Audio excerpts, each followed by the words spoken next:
Então, acho que agora está legal. E deixa eu...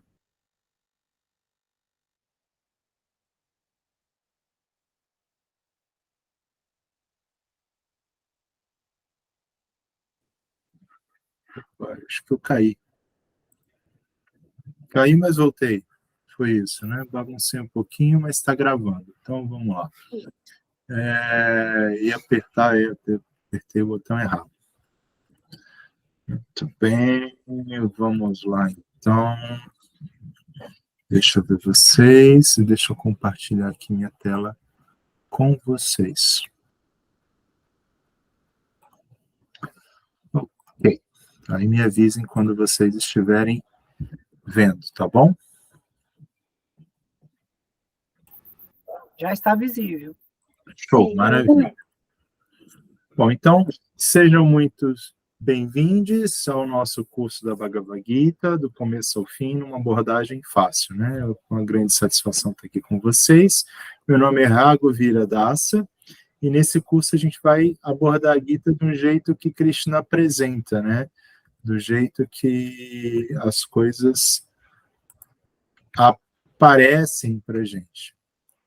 Tá? Do jeito que o diálogo aparece, do jeito que o diálogo ocorre no texto védico mesmo. Tá? Deixa eu ver o que mais que eu tenho que falar para vocês. A gente vai trabalhar em sessões, da mesma forma que o diálogo entre Krishna e Arjuna ocorre, de forma que possamos extrair nesse texto sagrado o máximo de conhecimento e informações sem perder o entendimento do que está acontecendo. Tá? Só que antes da gente entrar na Gita, eu queria passar para vocês o cenário do que está acontecendo, a história do que está por trás da Gita, né? Para a gente poder entender os reais motivos dessa guerra.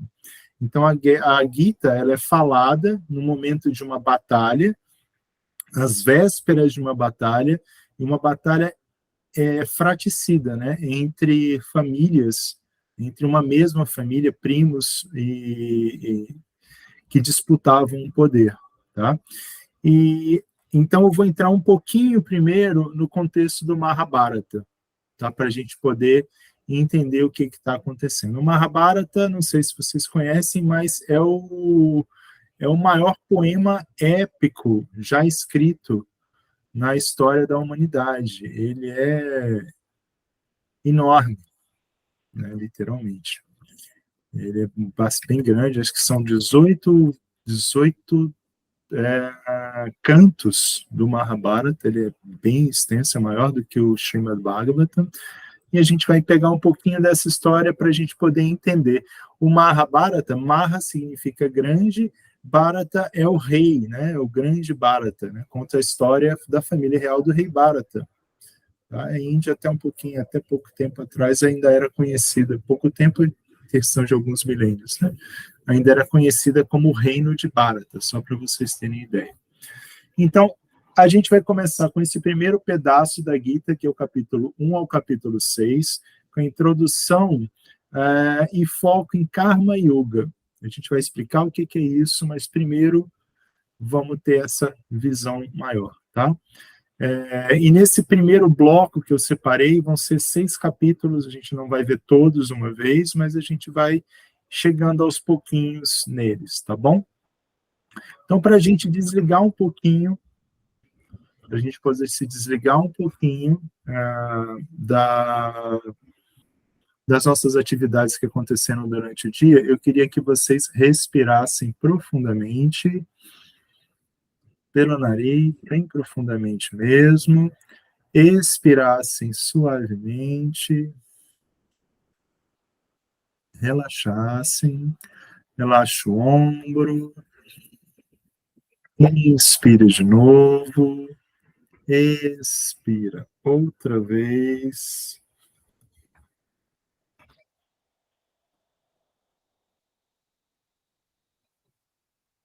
E agora eu vou cantar esse mantra pra gente, tá? Pra gente poder começar. Quem quiser, quem já conhecer, pode me acompanhar, tá? Ou se quiserem, acompanhe somente, tá bom? Então, inspira profundamente. Om Sahana Bhavatu Sahano Bhunaktu Saha Viryam Karavavai Tejasvinavaditamastu Madhivishavai. Om Shanti Shanti Shanti. E esse mantra diz o seguinte, que juntos sejamos protegidos, que juntos sejamos nutridos com conhecimento, que juntos nosso estudo seja iluminador e que não haja desavença entre nós, que haja paz em mim, que haja paz no mundo, que haja paz no universo. São esses 3 últimos chantes aí que a gente está vendo. Tá? Bom, vou seguir aqui mais um pouquinho adiante para a gente poder ter uma ideia agora, assim, do que estava acontecendo no mundo nessa época. Ragovira, em que época que é que a gente está falando? Eu estou falando, para ser muito exato com vocês, do dia 28 de novembro de 3067, antes da Era moderna. Tá? Então, é mais ou menos isso, 3067 a.C., que a gente está falando. Tá? É mais ou menos nesse período, é bastante tempo para trás, né? Já havia algumas coisas, mas eu queria mostrar para vocês o cenário geopolítico desse mundo, tá? Como é que era isso daí? Como é que estava acontecendo? Então, essas estrelinhas brancas que eu estou mostrando aqui para vocês, isso aí era gelo. Tá? Tudo gelado, não tinha outra coisa além de gelo nesse canto, não tinha habitação, tá? Não tinha uma civilização, não tinha uma civilização moderna, né? Não tinha como ter, tá bom? Então isso era basicamente gelo. E nesses cantinhos que tem esses verdinhos aí, onde vocês estão vendo, até poderia ter algum tipo de civilização, mas não era uma civilização com recursos tecnológicos, era basicamente uma reserva florestal, era o que a gente tinha. Então, toda a América, um bom pedaço da Europa, Austrália, era isso, o que você tinha eram povos aborígenas, coisas nesse modelo, tá? Seguindo um pouquinho mais adiante, nesses amarelinhos que você já tinha uma concentração de população maior, você já tinha uma civilização mais estruturada, mas ainda era uma civilização baseada num conceito, muitas vezes, escravocrata. Tá? Eles tinham escravos dentro dessas civilizações, existiam escravos, né? E eles ainda não tinham um domínio de tecnologia como já se tinha na Índia naquele momento, que é esse próximo mapinha aqui. Ah, não, esse aqui ainda tem mais gente, aqui, ó. Esse daqui ainda tem mais pessoas, esse laranjinha daqui já é uma galera que está com mais gente ali, já tem um pouco mais de tecnologia, já começa a estar trabalhando mais a parte de ferramental mesmo, só que ainda tem uma característica, ainda continua sendo uma sociedade escravocrata, ainda tem a presença de escravos dentro disso daí. Iragovira, você está falando assim de quê? Você está falando assim de tecnologia, que tipo de tecnologia? Tecnologia de fundir ouro, por exemplo.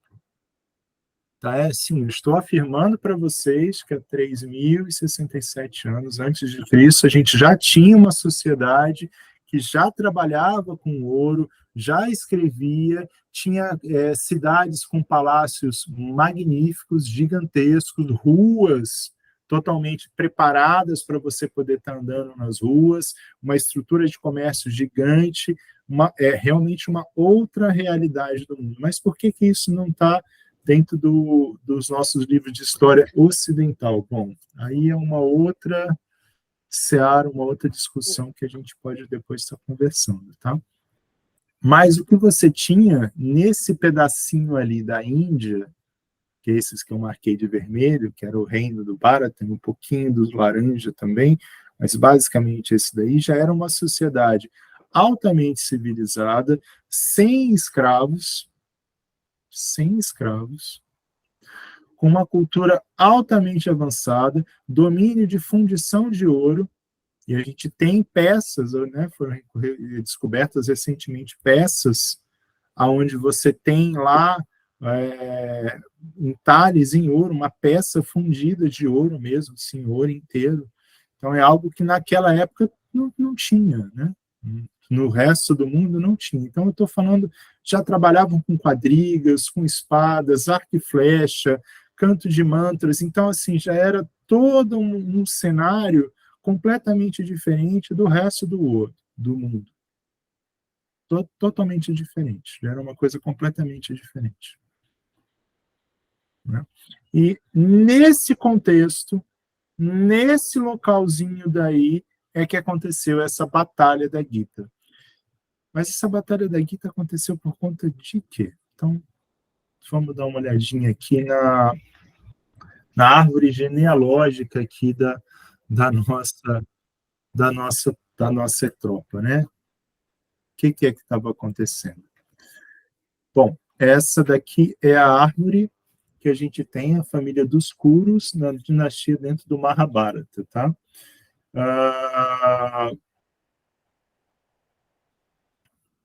Por onde a gente começa? Vamos lá.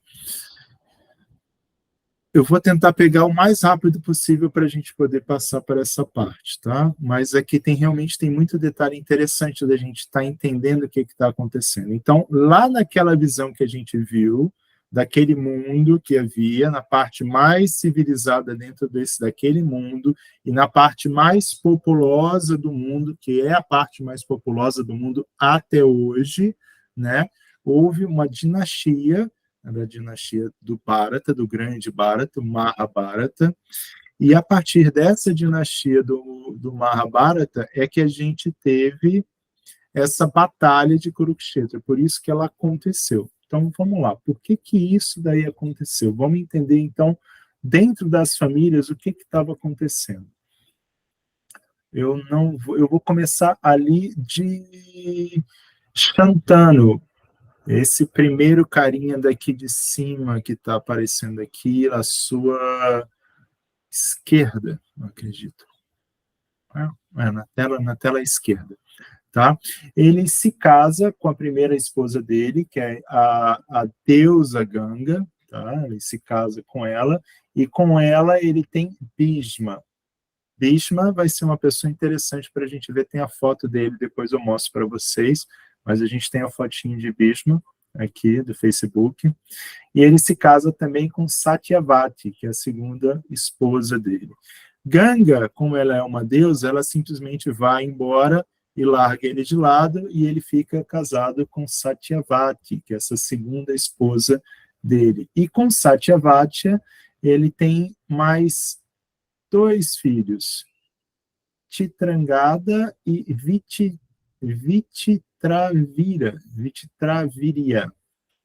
Vichitravirya, né? Esse é o nome certinho dele. Tá? Então, o que acontece? Bhishma foi o primeiro filho, então, a princípio, ele era o primogênito, né? Ele é o primogênito e ele herdaria todo o trono e toda a dinastia dos Kurus, toda a dinastia do grande Bharata, ok? Só que o que acontece? O rei Shantanu, fica completamente apaixonado pela Satyavati, completamente, perdidamente apaixonado por ela. E ela fala, olha, é o seguinte, cara, você quer casar comigo? Tudo bem, só que eu quero garantir que os meus filhos venham a ser os reis, entendeu? Fala desse jeito para ele. Ele fala, não, ok, mas para eu fazer isso eu vou ter que conversar com o Bhishma.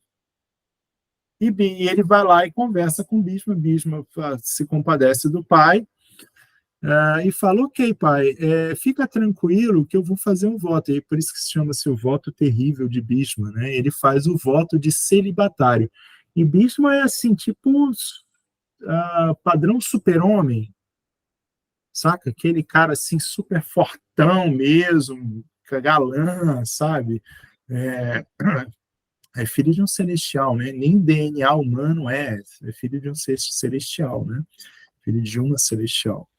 Então, mas ele faz esse voto a pedido do pai, né? E ele se decide tornar celibatário, tá?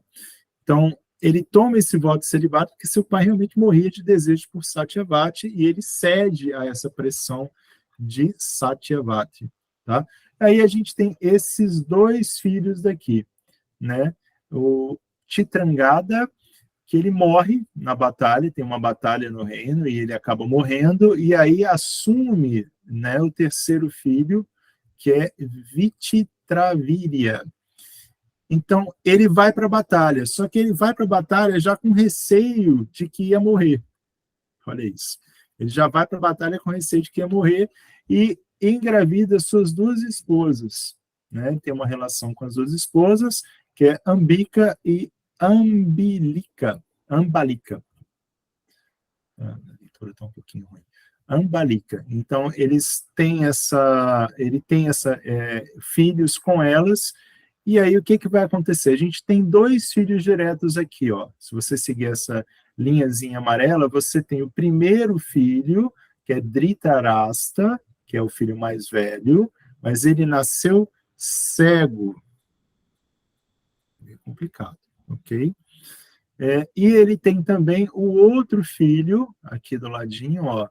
Você vai ver Pandu, que é o segundo Pandu, que é o pai dos Pandavas. E aí agora a gente vai começar a entender mais ou menos o que estava acontecendo aqui do outro lado dessa família, que é do lado de Krishna, com Kunti aqui. Tá?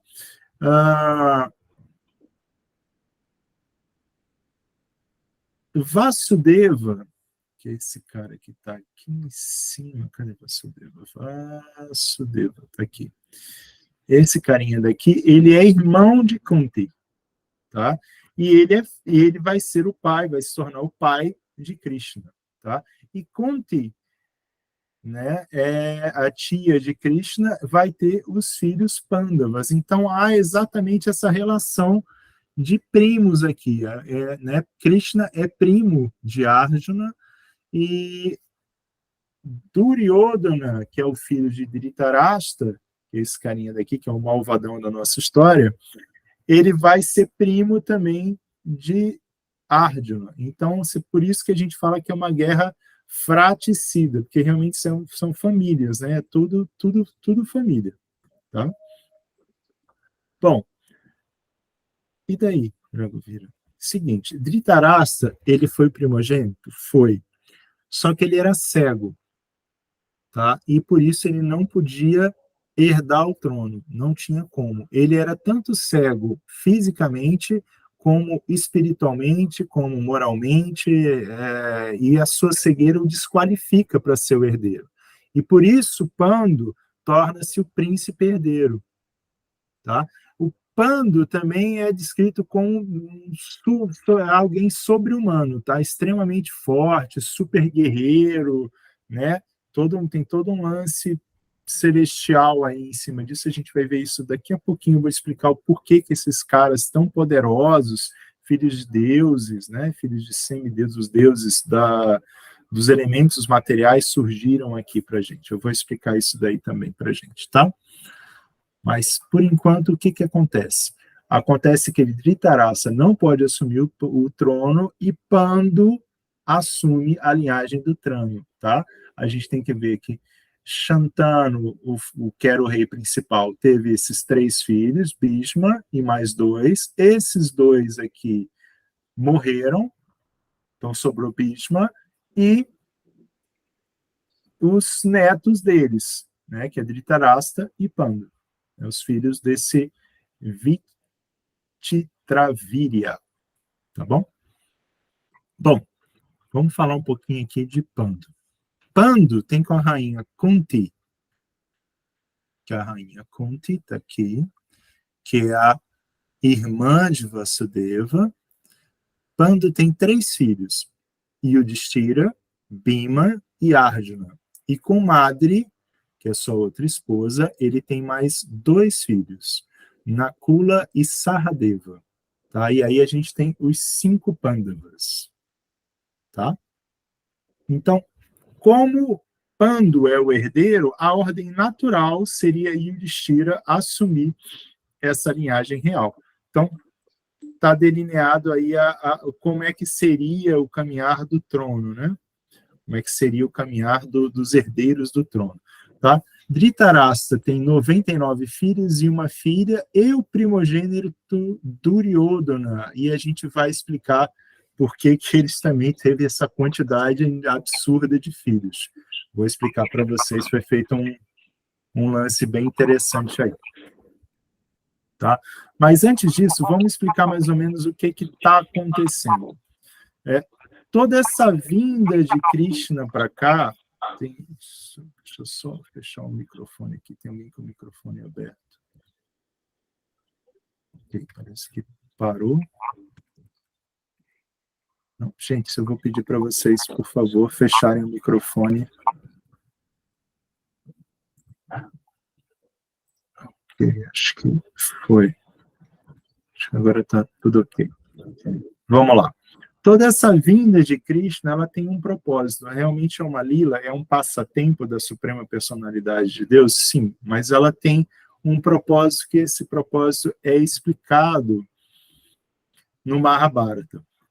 Nessa época, exatamente nessa época, acontecia uma invasão alienígena pelos Asuras, que são seres da pesada, uns seres do mal, assim. Tá? Eles desenvolveram uma tecnologia que permitia que seus corpos sutis, a sua consciência, fosse transferida para os corpos dos filhos dos reis, de forma que eles pudessem dominar um país inteiro, que era o que eles queriam dominar aquele país e conquistar o mundo. Tá?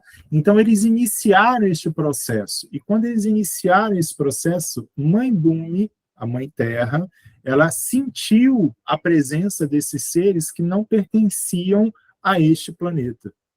Tá?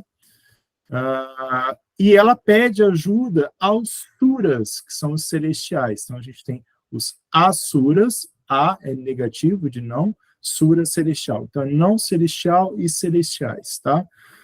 Asuras é traduzido erroneamente como demônio ou demoníaco, mas não é a palavra mais correta. É uma galera bem do mal mesmo, assim, pesada, mas não é o contexto abraâmico que se dá para a palavra, tá? Então, Bhumi sente, a Mãe Terra sente essa presença desses alienígenas e recorre aos celestiais, recorre aos semideuses, tá? Para que eles fazerem alguma coisa. Os semideuses também percebem esse movimento e falam, cara, a gente vai ter que falar com o gerente geral, né? Aí vão falar com o criador do universo, que é Brahman. E Brahman fica pasmo com aquela situação, a Dharma, a gente vai falar bastante sobre Dharma na Gita, fica bastante assustado com isso e escala isso para Krishna. Tá? Ele entende a gravidade da situação e pede para Deus que há a sua intervenção direta. Então, Krishna vem e fala, ok, então já que eles estão fazendo isso, a gente vai fazer mais ou menos a mesma coisa. E por isso que esses seres superpoderosos vêm aparecendo na Terra, tá? Tanto do lado assúrico quanto do lado súrico. Tá? Dhritarashtra, ele não é Asura, tá? Mas ele é espiritualmente cego. Tá? Ele é cego fisicamente e espiritualmente. Ele ignora todas as crueldades que o seu filho Duryodhana faz ao longo do tempo, tentando almejar o trono. Eu vou explicar o porquê que ele fica tentando almejar o trono. O primeiro contexto é esse, que realmente ele queria invadir, dominar tudo, para que daqui da Terra, através do Dharma, porque ele está sendo correto, né? Ele está simplesmente cumprindo sua função, ele, através daqui, ele pudesse lançar um ataque nos planetas celestiais. Essa história é melhor contada, toda ela é melhor contada no Srimad Bhagavatam. Tá? Aí vocês vão ver aquela encarnação, aquela manifestação de Krishna como javali, ele acaba derrotando os 2 irmãos, é Hiranyaksha primeiro, depois ele vem com a encarnação de Nishinradeva, e aí ele derrota Hiranyakashipu, e isso gera com que os Asuras vão para um cantinho do universo, que vai ser aqui na Terra, eles vêm aqui para esse cantinho do universo para lançar um ataque lá para o mundo celestial diretamente daqui, através da linha seria uma encarnação lá. Só que isso é um processo adármico, Bhumi sente essa situação e se manifesta para o semideus, avisa o semideus acabam recorrendo a Krishna. Tá? Então, ok. Duryodhana, Duryodhana, esse sim, é um Asura. Ele trama de tudo para assassinar os Pandavas, tá? E estabelecer um governo malévolo, corrupto, através de um golpe de Estado. Só para vocês terem ideia assim, de quão corrupto que a gente está falando, eles andavam pelas ruas, eles matavam pessoas, se a pessoa não tivesse feito qualquer coisinha, né, digamos assim, matava a pessoa. Os impostos que eles cobravam chegavam a 75% da sua produção. Então, os impostos naquela época eles eram cobrados através de ghee, de manteiga, tá? E da sua produção de ghee eles cobravam 75%. Imagine isso aí, né? Coisa bem pesada mesmo, bem complicado. Tá? Agora vamos tentar entender assim o que está acontecendo com Pandu também, né? Pandu assume esse reinado, ele estava casado com 2 esposas, com Timadri, tudo estava indo bem, tudo estava tranquilo, estava tudo indo maravilhoso, mas e aí, Raghuveera, por que é que rolou então essa treta toda? Esse Pandu estava lá, estava numa boa, então, o que acontece? Eles perceberam que tudo estava bem, Pandu já tinha assumido o reinado, tudo estava tranquilo, e eles vão para um local afastado da cidade. Tá? Normalmente essa galera aqui é mais voltado para o modo da bondade, mais sátrica, né? Não curte tanto assim ficar envolvido com as preocupações da corte real, tá? Então eles queriam levar uma vida um pouquinho mais simples, contato com a natureza, um negócio mais tranquilo, né? Então eles vão dar um tempo lá. O tempo é um tempo mesmo, tipo uns anos. Estava tudo tranquilo, tinha ministro para cuidar das coisas, estava tudo na boa. Então, eles vão para um lugar chamado Sem Picos, um lugar montanhoso, com yogis, sábios, natureza, tudo de bom, tudo maravilhoso, tá? Mas Pandu, ele era um guerreiro, então ele tinha que praticar o arco e flecha, e eles faziam isso através da caça. Tá? Eles tinham, esses grandes guerreiros, eles tinham o direito de praticar a caça, porém, isso gera diversos problemas. Diversos. Problemas, fico alerta, a matança de animal não costuma fazer bem já há muito tempo, né? Então, ele tinha esse direito, porém, isso vai gerar um problema para ele. E que problema que é esse? Ele estava num belo dia, numa boa, caçando e tal, lá, ele vê um viadinho passando assim, né? E aí ele, na hora que ele vê, ele pega o arco dele e plup, lança a flecha e mata do veadinho,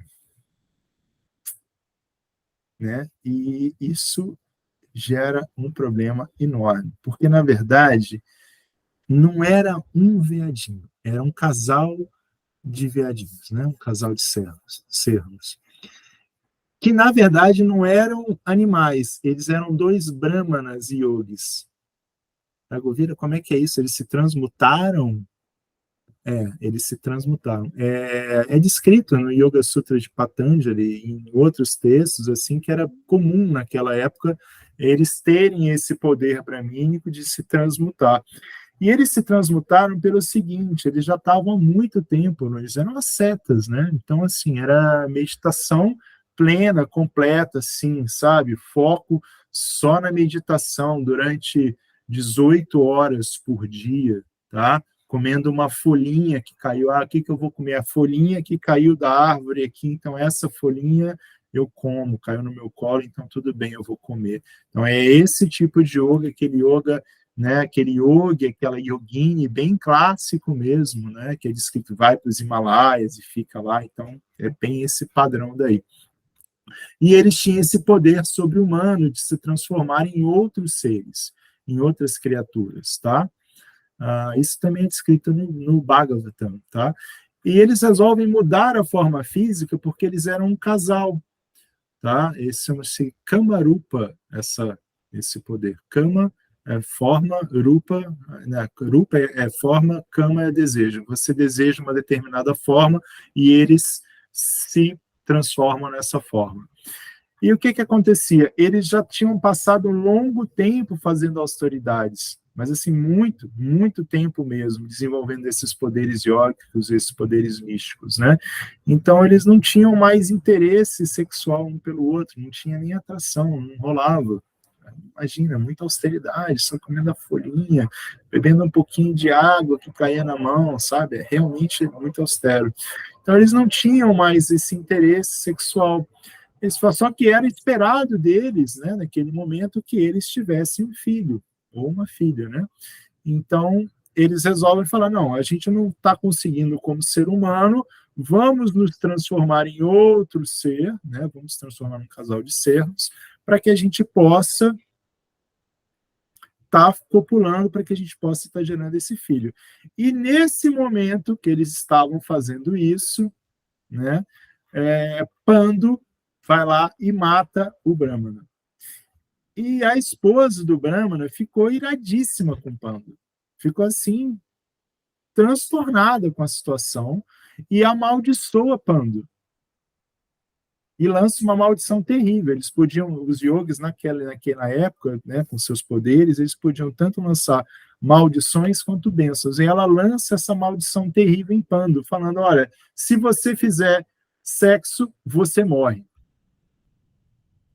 Né? E para um rei que ainda não tinha gerado seus filhos, isso é uma coisa assim muito, muito, muito ruim. Isso é uma maldição muito terrível, muito absurda mesmo, tá? Então, quando entra em depressão, fica assim transtornado, fala para Kunti e para a madre retornarem para a casa dos seus pais, vai para a casa aí do seu pai, me esquece, acabou para mim, já era. PT, morreu, acabou, perda total, não tem mais nada que eu possa fazer, sabe? Então, ele já está assim na depressão, mas ambas as rainhas, tanto Kunti quanto Madre, falam assim, ok, não, relaxa, opa, desculpa, gente. Relaxa, a gente vai continuar com você, tá? A gente vai continuar com você. Bom, beleza. E daí, Raghuveera? Deixa eu só voltar aqui na minha linha de raciocínio. Estava no sem pico, vocês relaxam, voltou com você. Ok. Então, o que acontece? Eles ainda estavam lá nos 100 picos. Tudo isso aconteceu lá. E o tempo passou mais um pouco, estava lá, né, eles ainda estão lá nesse retiro, e a rainha Kunti revela um segredo que ela não tinha falado para Pando. Ela revela que quando ela era adolescente, ela havia recebido na sua casa um Brahmana Yogi muito poderoso e temido. E esse sábio tinha ficado muito satisfeito com ela. Ela realmente era uma mulher assim. Depois procurem no Bhagavatam, As Orações da Rainha Kunti, tá? Maravilhoso texto. Eu aconselho muito a ler. Ela era realmente uma mulher muito especial. Né, além de bela, além de, né, uma mulher assim exemplar, né, seguindo o dharma dela dentro daquela época, né, ela satisfaz esse yogi místico. Ele já era um velho, né, já era um velho. E ele satisfaz ele, atende ele, dá comida, dá, sabe, tudo que ele precisava para que ele pudesse ter uma estadia tranquila lá com elas, né, e aí ela se dedicou e ele ficou super satisfeito com ela. Só que ele tinha um poder muito especial. Ele conseguia prever o futuro. E ele previu que ela ia precisar de um mantra. E que mantra era esse? Era um mantra com o poder de invocar um semideus para que esse semideus gerasse um filho com quem usasse esse mantra. Olha só isso daí. Aí faz sentido aquele arranjo. Lembra que eu falei dos alienígenas? Então, isso é tudo um certo arranjo de Krishna para que possa acontecer todo esse palco, né? Todo esse teatro. Então, só que ele já era muito velho. E ele fica com vergonha e não explica para que o mantra servia para Kunti. Não explica. E aí vai embora. E Kunti fala com aquele mantra lá, né? Ela, imagina, adolescente, né? Adolescentezinha, falou assim: bom, vamos testar esse negócio, né? Vamos ver para que isso aqui serve. E falou: não, quem que eu vou chamar? Quem que eu quero para cá? Ele pensou: Súria, que é o Deus Sol. E aí ela chama, ela invoca o Deus Sol. Ok? E quando o Deus Sol chega lá, né? Imagina, Deus Sol no quarto, entrando, luz para tudo que é lado, né? Ela falou: opa, valeu, Súria, brigadão. Legal, estava só testando aqui para ver de qual era. Tá? Valeu, obrigado, aquele abraço. Aí Súria explica para ela: olha, é o seguinte, não tem jeito, tá? Você usou esse mantra e eu sou obrigado, por este mantra, a ter um filho com você, não tem jeito. Tá? Mas fica tranquila, Súria falando, fica tranquila que eu vou fazer você ficar virgem de novo, ninguém vai perceber essa gravidez, fica tranquila. Então, Kunti tem uma gravidez escondida, e dessa gravidez escondida surge Karna, que é um carinha que está aqui embaixo, esse carinha daqui de baixo, que é o primeiro filho. Ó, se você pegar essa linha daqui, do lado do Duryodhana tem o Yutsu, aí tem Karna. Esse Karna aqui, depois a gente vai ver a foto dele. Ele vem direto de Kunti com o Surya, com os deuses do Sol. Tá? E essa história é interessante porque Kunti, depois que tem o neném, coloca ele dentro de uma cesta, bota ele para um rio. Lembra da história de Hércules? Então, olha a origem aí. Tá? Veio daí. Ela tem a criança escondida, bota numa cesta, vai descendo o rio, e Karna é super poderoso. Karna é super poderoso. É dito que ele já nasce com uma armadura dourada, assim, sabe? Imagina, filho do Deus Sol, é super poderoso. Né? Mas por ele ter sido abandonado pela mãe, tem determinadas questões psicológicas, aí tem um determinado certo pesar, e ele acaba se aliando a Duryodhana. A gente vai ver isso um pouquinho mais para frente também. Tá? Ela não conta esses detalhes todos para Pandu, mas fala que tem um mantra. Pandu, eu tenho um mantra aqui que vai resolver a nossa vida. E Pandu explode satisfação. Né? Imagina, poder ter filhos com DNA de semideus, perfeito. Tá lindo, mas maravilhoso, resolveu o problema da dinastia, acabou. E naquela época, a cultura da época, isso era normal, tá? Pai era quem criava, pai é quem cria, não quem gera, tá? Mas havia uma certa tradição, né, de que se houvesse dificuldade, aliás, existia essa tradição de que se houvesse dificuldades para gerar um filho, o casal poderia chamar uma outra pessoa, um sábio, um guerreiro, para poder gerar esse filho. Não tinha problema nenhum, isso era visto sem menor problema, tá?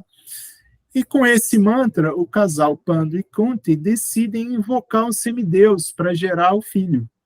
E que semideus foi esse daí? Eles escolheram Yamaraja, ou Dharmaraja, o semideus do Dharma, personificação da justiça.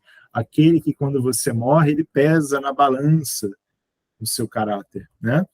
E com esse filho, com Dharmaraja, eles têm Yudhishthira, que é esse primeirão aqui, ó, cadê? Tá aqui. Yudhishthira. Tá? Então, primogênito e Yudhishthira. Tá? Só que, assim, Yudhishthira é muito certinho, tá? Ele não tem um caráter belicoso, né? Ele tem um caráter dármico, né? Então, eles resolvem ter outro filho. E falam, bom, quem que a gente vai chamar agora? E aí eles invocam Vayu, que é o semideus do vento, né? Eles pensaram, não, vamos chamar um cara guerreirão, forte, super forte, vamos chamar Vayu. E aí eles chamam Vayu, e com Vayu, Kunti gera Bhima, esse outro que está aqui do ladinho, Bhima do lado de Arjuna, aqui tem os Pandavas, aqui do lado de Arjuna tem Bhima. Bhima é a versão original do Hulk. É uma boa descrição, ele só não é verde, tá? Ele é gigante, a força é além de qualquer parâmetro e um tanto temperamental. Ele é meio estouradão, ele é muito hard mesmo, assim, então, né, ele é meio estouradão, tá?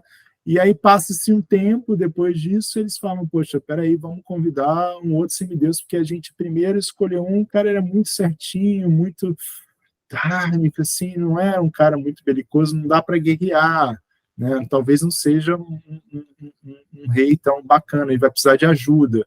Aí chamaram Vaio, tiveram Bhima. Bhima foi exagerado demais. Não, vamos tentar, né, encaixar ali, botar um meio termo, uma coisa bacana. E aí eles chamam Indra.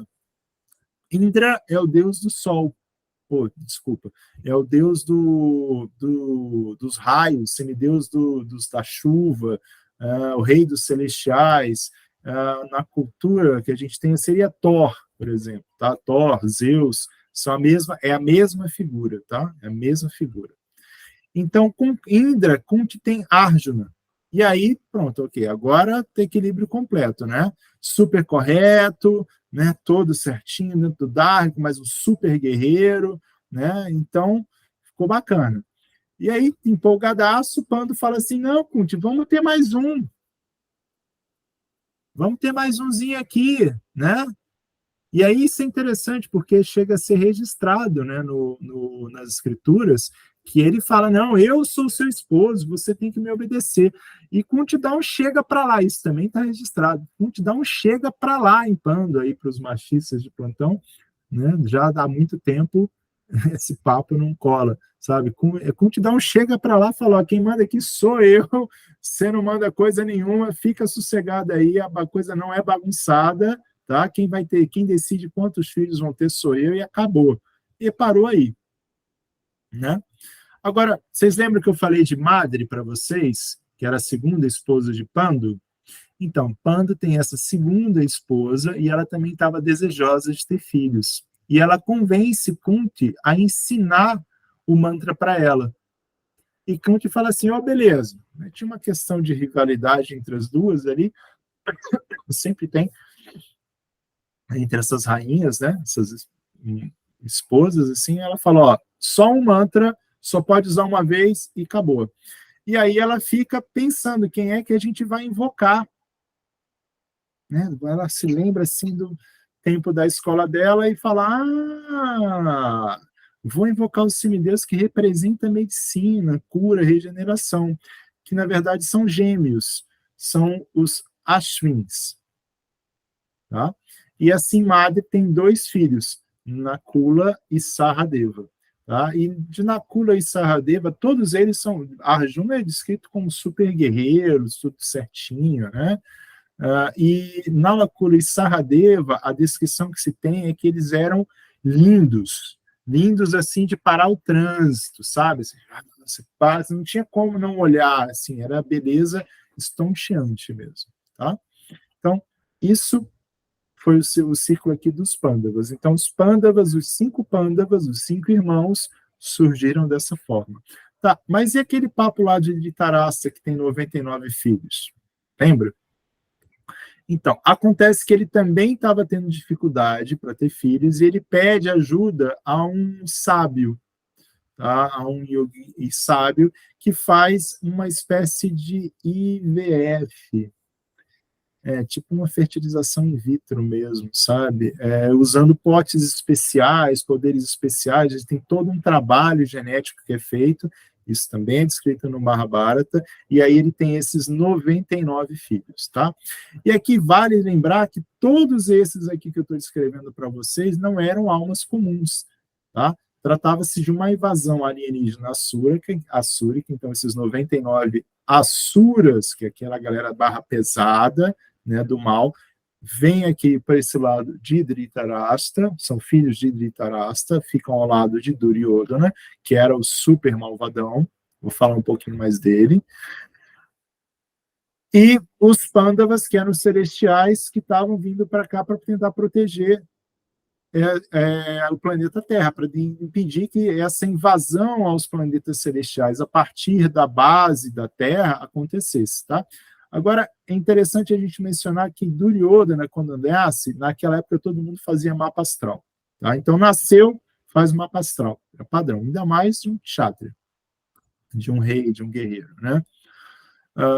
Era quase que uma obrigação, né? Então, os sábios fizeram o mapa astral de Duryodhana e eles alertaram Dhritarashtra que aquele filho era completamente malévolo, completamente malévolo, que ele era a manifestação cruel e vil de todo o mal, que era, assim, literalmente a personificação do capeta ali, é um negócio horrível, né? A ponto, olha só, a coisa foi tão séria, a ponto de que eles sugeriram para Dhritarashtra largar esse menino, Duryodhana, no monte, lá no monte de uma montanha, para ver se um lobo vinha e comia e matava, ou se o frio matava ele, para vocês terem ideia. Tá? E sábios naquela época, eles falavam assim abertamente, eles eram para isso, então falava abertamente, sem receios. Tá?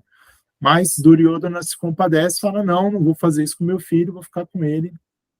Bom, e a coisa vai aí, né? Flui por aí. Ok, mas eles tiveram esses filhos, lembra que eles estavam lá nos 100 picos, naquele retirão? Então, eles tiveram os filhos, Pando teve esses filhos lá, tá?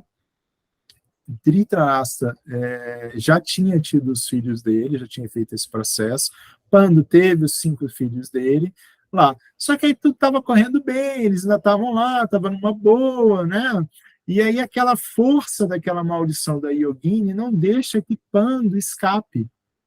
Tá? Num dia de primavera, muito bonito, lindo, assim, primavera, tudo lindo, tudo maravilhoso, flores, aquele aroma, né? Madre estava esplendorosamente bela naquele dia, então ele não se aguenta, ele fica louco mesmo por Madre, não se aguenta e vai ter uma relação com Madre. E quando ele começa essa relação, ele morre. Né? Morre. Eles eram casados, moravam juntos, né? Normal. Mesmo ele tendo ser mantido o celibatário dele ali durante tantos anos, né? Mais de 10 anos, então, assim, ele morreu, não teve jeito. Tá? Madre fica transtornada com a situação e na cerimônia da pira que tem, né, que elas fazem aquela pira de fogo, né, havia uma certa tradição aonde a esposa entrava com o marido para ser queimada, né? Viva, ela entrava viva, assim. Então ela fala, não, ela estava transtornada com a situação, e ela fala, não, eu vou fazer isso, e ela morre junto com Pando, né? Ela morre logo na sequência. Então, resumidamente falando, Pando morre, deixa Kunti como a única rainha, e seus 5 filhos adolescentes, pré-adolescentes, e que volta para a capital. Depois desse cenário todo que aconteceu, ela volta para a capital, e aí começam a acontecer uma série de intrigas que tem no Mahabharata, e algumas são descritas no Srimad Bhagavatam. Tá?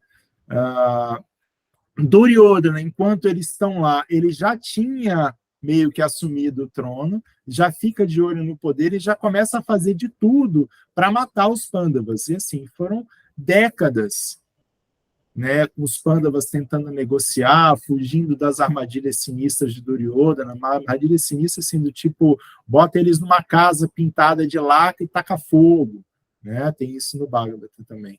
Aí eles dão um jeito de fugir, então tem uma série, mas assim, uma série. Foram realmente décadas de coisas, de armadilhas que Duryodhana vai tentando fazer para matar mesmo os Pandavas, tá? Tudo isso culmina na batalha de Kurukshetra, né, com Duryodhana querendo usurpar o trono de qualquer forma, e os Pandavas são obrigados a lutar para reestabelecer o Dharma da época, né, o Dharma daquele momento lá que a gente está vivendo. Então a gente conseguiu fechar aqui. Eu sei que foi muita coisa, eu sei que é muita história, eu não vou entrar em tantos detalhes das histórias paralelas, tem uma série de histórias paralelas, não vou entrar, porque senão a gente não vai conseguir falar. Mas eu queria mostrar para vocês só mais um pedacinho, antes de eu abrir para perguntas e comentários, tá? Primeiro, Kurukshetra é um lugar real, que existe ainda hoje na Índia, tá? Você pode ir para lá, o local mais perto realmente fica em Delhi, tá? Pode ser visitado. Kuru significa a família dos Kurus, Kshetra significa literalmente campo. Então, era o local onde ocorriam as cerimônias e as batalhas. E as batalhas naquela época, elas aconteciam longe, né? A gente está aí com a guerra da Rússia, com aquele absurdo, mas as batalhas naquela época aconteciam longe dos civis, longe dos pontos das cidades. Tinha um local específico. Quer batalhar? Vai lá, envolve os dois exércitos, os exércitos que querem batalhar, luta lá e depois volta, resolvido, tá? É uma área com uma terra bem vermelha. Vocês forem lá visitar, vai ser bem legal. É uma área com a terra bem vermelha, tá?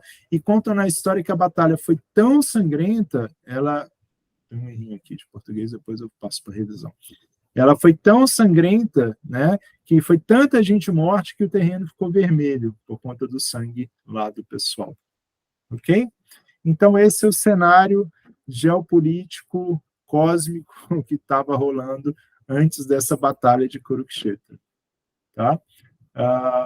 Dúvidas, perguntas, comentários? Agora é com vocês. Vocês me digam aí se eu posso. Eu tenho algumas. Boa noite. Boa noite. Hare Krishna a todos, bem-vindos. Muito legal, viu? E é isso mesmo, eu conhecia também essa versão também. Tem até, para quem quiser, assim, tem um filme bem antigo no YouTube que conta, né, encenado, né, essa história, assim. Mas é mais fácil agora, quem já escutou, para ver o filme, porque tem hora que complica, né? Mas as minhas perguntas é assim, algumas. Essa história, você cita sempre Mahabharata e o Srimad Bhagavatam. Essa história é contada nesses dois livros? Partes delas são contadas nos dois livros. O Mahabharata tem história completa, tá? Aí realmente são 18 tomos para ler, é um livro bem grande. Meu mestre espiritual está lançando uma versão mais condensada, mais didática de você poder estar lendo, sugiro, mas basicamente dentro do Mahabharata. Tudo isso acontece dentro do Mahabharata. E eu uso também os pontos de referência do Srimad Bhagavatam para a gente poder entender da onde que veio essa origem. Por que essa invasão cósmica aconteceu? Ela aconteceu, já vinha acontecendo já de um certo tempo, né, há bilhões de anos, já vinha acontecendo, e culminou com esses asuras vindo para cá para poder estar fazendo essa guerra, para poder chegar nos planetas celestiais e guerrear lá, tomar o local lá. Tem perigo disso acontecer de novo? Assim, de virem... Porque, assim, se for possível, você explicasse... Porque eu sempre achei que a sua fosse mesmo uma coisa mais demoníaca, mas você falou que não é exatamente isso. Seria o quê? Então? Estaria para uma versão não divina. Tá? Não simpatiza com os aspectos divinos. Mas como assim, né, Govira? Você pensa mais com um pensamento ateístico. Ele pode seguir o Dharma, entendeu? Ele pode seguir o Dharma. O Dharma seria o quê? Seria aquilo que é correto de você fazer dentro de um determinado tempo, local e circunstâncias, conforme as suas características internas, né? O seu eu. Então, ele pode seguir esse Dharma, mas ele não reconhece e não acredita que exista Krishna, que exista o divino casal como sustentadores desse universo, né? Como dos múltiplos universos. Está mais para esse lado daí. Não significa que eles não sejam também seres assim da pesada, eles são seres da pesada, eles são maléficos, assim, eles não querem, né, não tem... boa, lembrei agora, o meu mestre espiritual chama de não piedosos. Asuras são os não piedosos e suras são os piedosos. Então é mais nessa linha.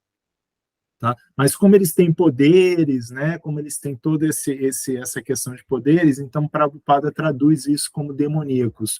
Mas essa visão a abraâmica de demônio não se encaixa bem nesse contexto. Tá? Até porque a gente tem uma outra visão que, assim, né, tudo que se move dentro desse universo se move porque Krishna permitiu, né? Porque a suprema personalidade da divindade permitiu. É mais amplo, né? Do que o é que mais amplo.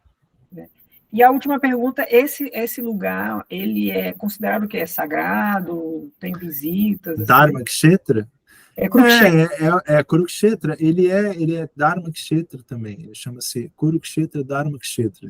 A gente vai falar isso no primeiro versinho da Gita, ele fala justamente isso, Dhritarashtra Uvacha Dharma Kshetra Kurukshetra Samaveta Yuyutsavaha Mamaka Pandavasyeva Kinna Kurvata Samjaya. Eu vou chegar nesse primeiro verso. Mas ele é um local sagrado, sim, ele é um local onde você realizava as cerimônias, tá? Ele ainda existe, mas é um campo enorme, assim, sabe? É um campo. Tá? E realmente tem toda uma energia lá, tem árvores ainda, tem algumas árvores que estão lá que são árvores milenares, de 5, 6 mil anos atrás, tá? Ainda tem essa energia lá. Então, ele era um local sagrado também. Ele era um local onde se fazia os aspectos ritualísticos para cumprir o Dharma. E por isso que Dhritarashtra fica com tanto receio. A gente vai ver isso no primeiro verso, quando a gente chegar lá. Valeu, obrigada, viu? Muito bom. Hare Krishna. Mais alguma pergunta, mais alguma dúvida?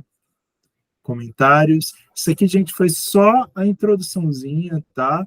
A Bhagavad Gita, ela foi falada, cantada, né, em 28 de novembro de 3067, antes da Era Comum. Tá? A gente sabe disso através de dois marcos históricos importantes. A primeira deles são as indicações astrológicas através da arcoastronomia.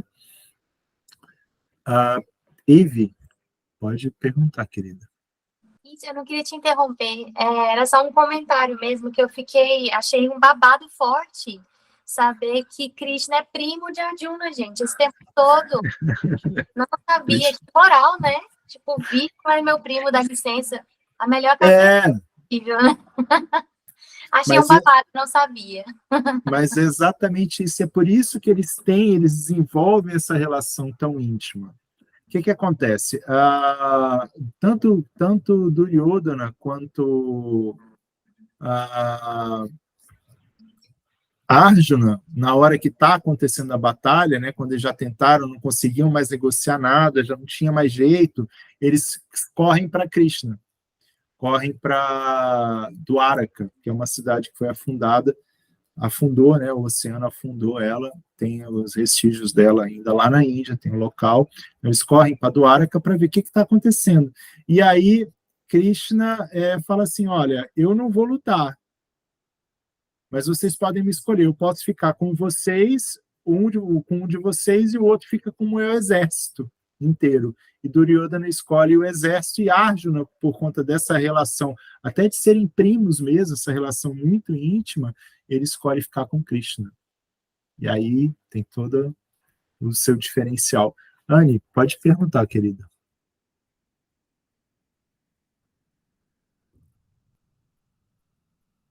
Você está no mudo. Desligado. A gente não ouviu.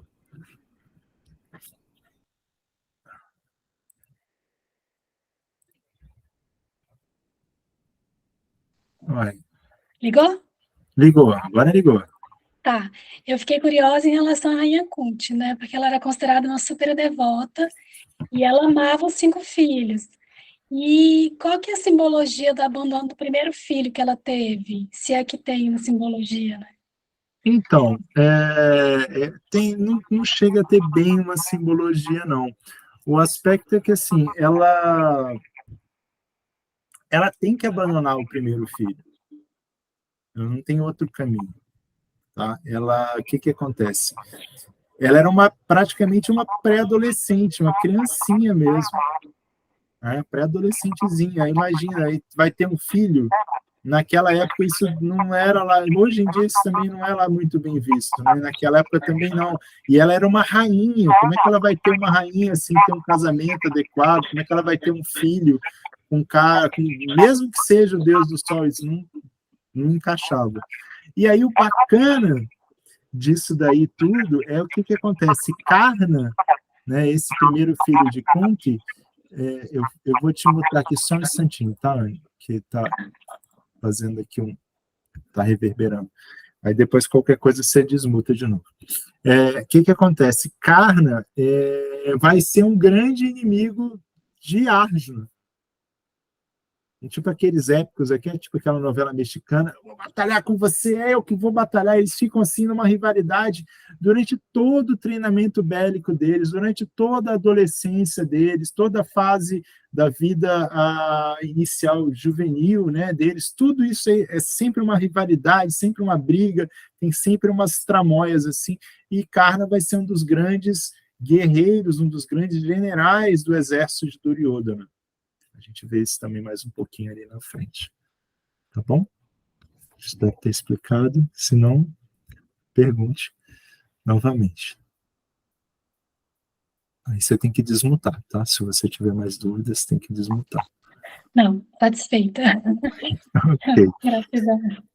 Bom, então o que aconteceu? A gente tem esses dois aspectos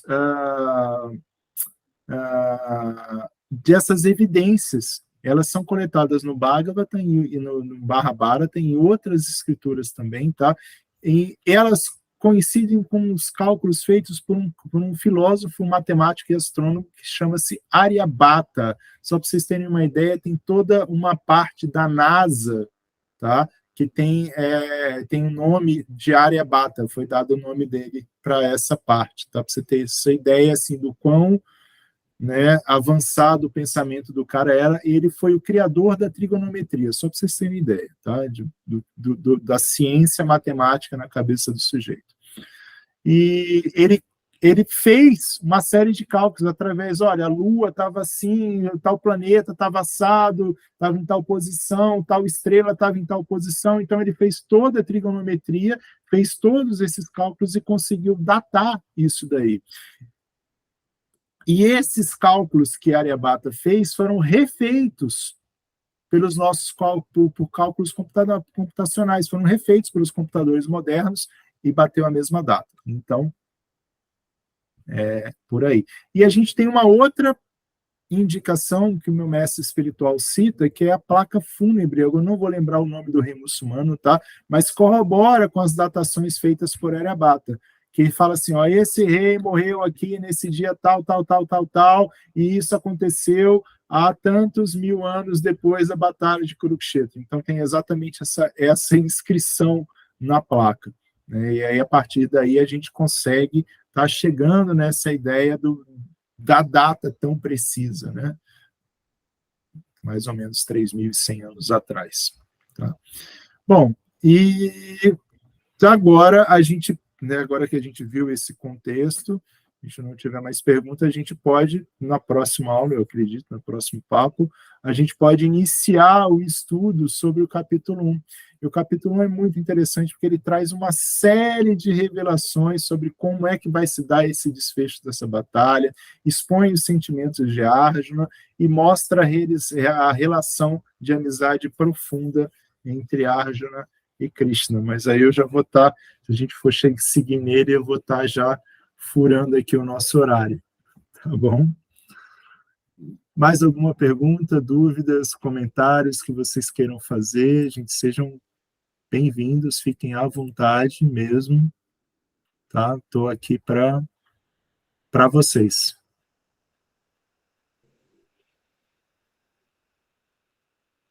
Bom, eu só queria agradecer mesmo, foi maravilhoso o encontro. Eu que agradeço a vocês, muito bom mesmo. Tá? Bom, então, meus queridos, minhas queridas, a gente se vê na próxima segunda, e aí sim a gente vai conseguir entrar na Bhagavad Gita. Agora a gente viu como é que era o contexto histórico, a gente entendeu o que estava acontecendo no mundo, o que estava acontecendo no cosmos como um todo, no nosso universo, e agora a gente vai começar a pegar os ensinamentos da Gita para a gente poder seguir adiante. Tá bom? Muito obrigada. Hare É Krishna. isso, Hare Krishna. Muito grato, Hare Obrigada, Krishna. Rafa. Boa noite, Hare Krishna. Boa noite, gente. Hare Krishna, gente. Obrigado. Eu, assim que eu tiver o link da reunião, eu passo para vocês gravadinha para quem quiser assistir, tá bom? Hare Krishna. Tchau, tchau.